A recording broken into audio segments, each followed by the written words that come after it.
From Lovecraftian ruins to bleeding-edge technology, a species of people who exist beyond time and left nothing behind but breadcrumbs.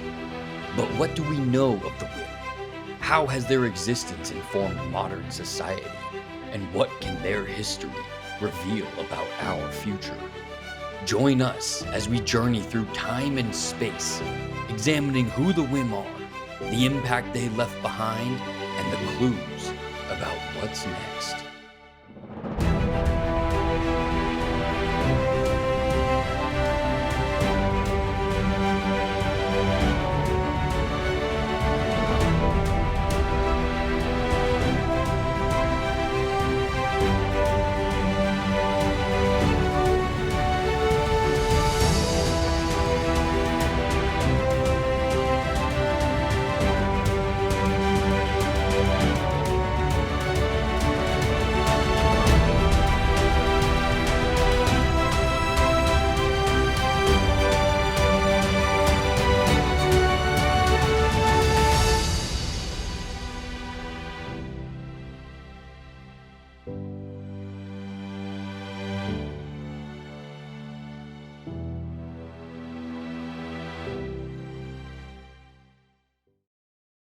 It's the third day of the Moranthine year, 4168.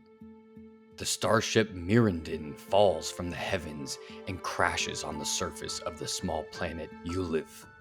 Astoundingly, some of the crew survive. As they wander through the dense jungle, they dream of salvation.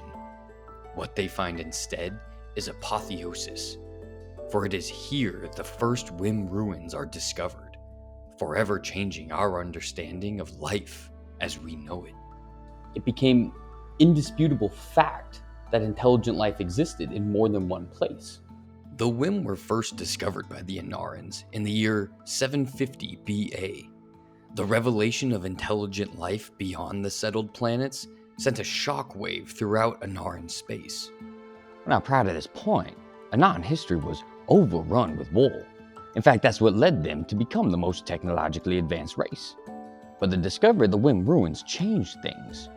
Here was proof, definitive, inarguable, substantive proof that there was intelligent life in more than one place. And if there was at least two, well, then why shouldn't there be any more? Okay, well, there's no two ways about it. The response garnered by the discovery of the Whim ruins was divine. No other way about it. Slowly, as news of this finding spread, the warring that had come to define Anaran life ceased, in a movement that would later be coined Ole Philathchis. And this really was the first moment the Whim as a species had a tangible effect on society. Because this event changed Anaran history, who in turn chartered the course of interstellar development. The species, older than time, would become known as the Whim. This primordial empire had once dominated the galaxy, its reach spreading from one end to the other, with fortresses that dwarfed mountains. Well, the evidence is less concrete, but the assumption is the Whim were likely some combination of biological and technological beings. The augmentations would help them process information faster and ward off any natural diseases. Following the ceasefire, attention turned to that holy site. Legions of Anarans flocked to the ruins, be it out of curiosity, responsibility, or reverence. Thibiricism, it would be named, meaning place beyond measure, a fitting name for a site whose significance cannot be valued. The ruins spoke to people, some more than others. A curious young Anaran by the name of Ilbyen Ilnali-Yelnala was attracted to the site by a force beyond her will. Well, Yelnala is an interesting character. Like many prophetic figures, there's remarkably little known about her upbringing. Most of her youth was spent drifting from clan to clan, fighting in wars she had no say in. Even at a young age, she had distinguished herself as a decorated soldier. And yet still, she wandered. The constant warring of ancient Anaran history made it difficult for records to be kept on personnel. So often they would come and go as best fits their needs. The forces that drove the war were far different than the factions that fought them. In early adult years, she took to a life of pacifism.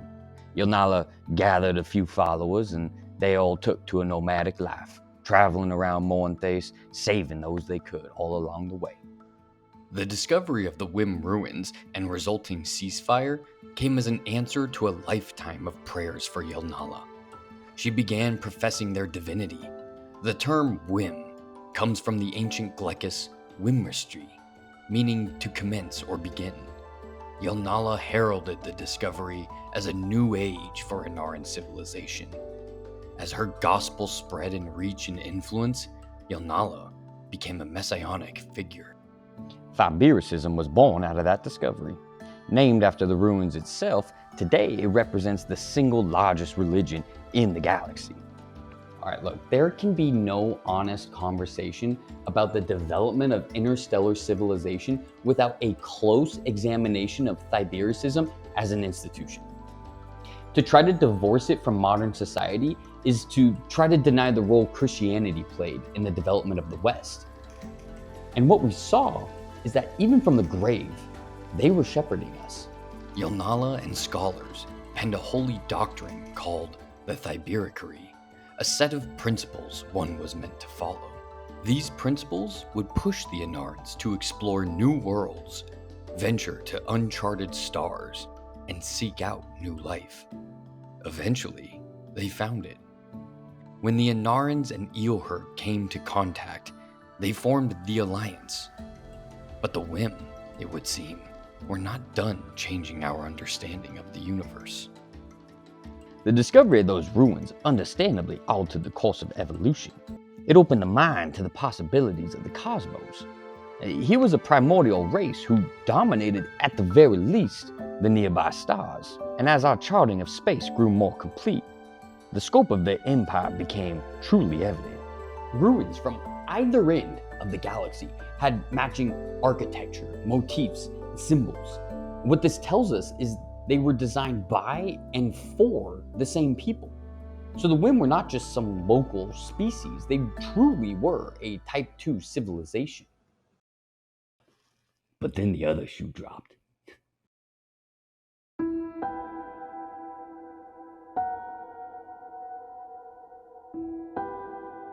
In 624 PA, during the Second Venalian War, Alliance warships were locked in battle with the Aleodeli fleet. Having fallen victim to a maneuver that saw Alliance forces pressed upon from three sides, the ships attempted to flee beyond the Zulara Veil to safety. The ships and the crew were never seen or heard from again. The Whim are alive. They're not some primordial ancient race. They exist today. And so the question changed from who were the Whim to who are the Whim. And why the hell are they not interested in who we are? But how can we be sure? What evidence do we have that it is indeed the Whim that live in that remote sector of space? It's likely the technology the Whim used to achieve faster than light travel is the same as what we use today. I mean, there was probably some difference with the minutiae, but the core of the idea was almost certainly the same. I say that because the FTL technology developed by the Anarans was theorized by human scientists over 100 years ago.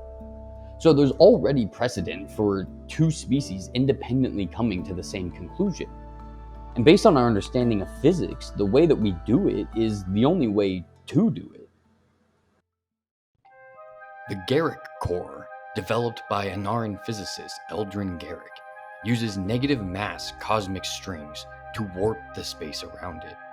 It contracts the space in front of the vessel while expanding the space behind it, creating a sort of wave that the ship can ride to its destination. This allows the vessel to exceed the speed of light, as it is not actually moving at all, but rather folding the space-time continuum to bring the object closer to it. One of the issues posed with this sort of space travel is the incredible amount of energy needed for it to work. When traveling at FTL speeds, The ship's core generates large amounts of gamma radiation. Once it comes out of FTL travel, all that energy is exhausted in enormous explosions. Whole star systems evaporated, depending on the size of the ship. Modern society has combated this by designating highways for ships to travel on and coordinate their entrances and exits. It is likely the Whim had a similar system of coordination. The amount of radiation expelled is directly correlated to the amount of energy built up. So the longer a ship is in transit, the more radiation it's going to give off. And this creates a trail of particles that can be used to find a vector of travel. And then measuring the frequency of the light emissions given off will give us a date. What do you think we found? All gamma trails were dated to within a century of each other. This painted a picture. 5,000 years ago, ships from all across the galaxy began a hasty and violent chase to a singular point of the galaxy. This is how we've come to accept the Whim are still alive on the other side of the Zulara Veil.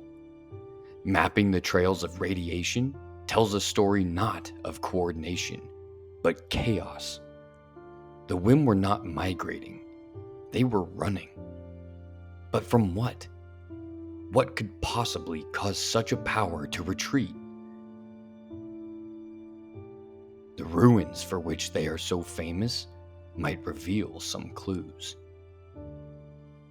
When Yelnala began professing the divinity of the Whim, one of the motifs that they adopted for their faith was a pattern that they found carved into the walls of the original Thibiricism. And as more ruins were found, this pattern repeated itself again and again and again. Well, scientists were able to discern fairly quickly that it wasn't just some random patterns, but it was a star map.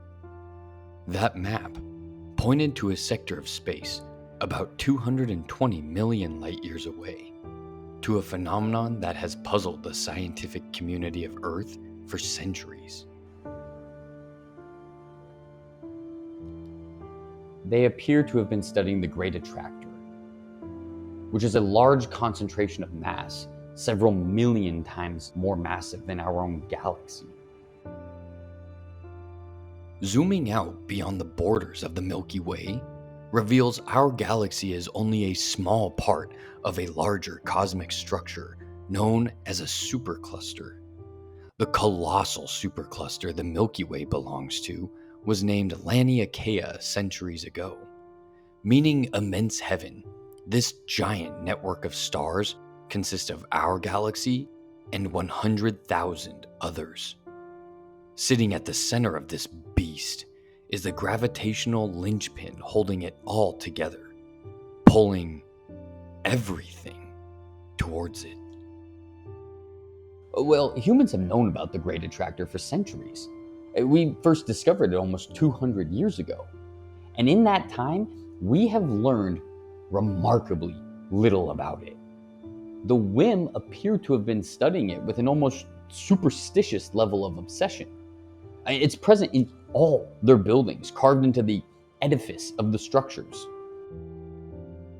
The impact of the discovery could be felt from Syndicate Space to Hesperia. The Thibiricism saw its first and still only revision, nearly 1,000 years after its creation. Thibiricism is the most dominant religion in the galaxy, and it revolves around worship of the Whim. The Thibiricism calls them the fallen gods. And so the idea that these gods were actually alive, it rocked the faith. To hear the Thibiricists tell it, the Whim were the original beings, children derived from the universe itself. Their purpose? To seed the galaxy with life, to give their mother more children to nurture. Eventually, the child races, as they were called, overthrew their creators, killing their guardians and taking control over the empire. This led to 1,000 generations of blasphemy and unnatural rule. These child races defaced holy sites with their experiments and augmentations.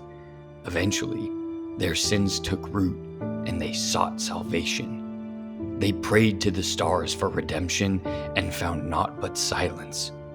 The child races determined the mother god herself was returning to pass judgment and avenge her slain children. To prepare for this reckoning, the child races fled to a remote sector of space so they could consolidate power and prepare for the inevitable God's War.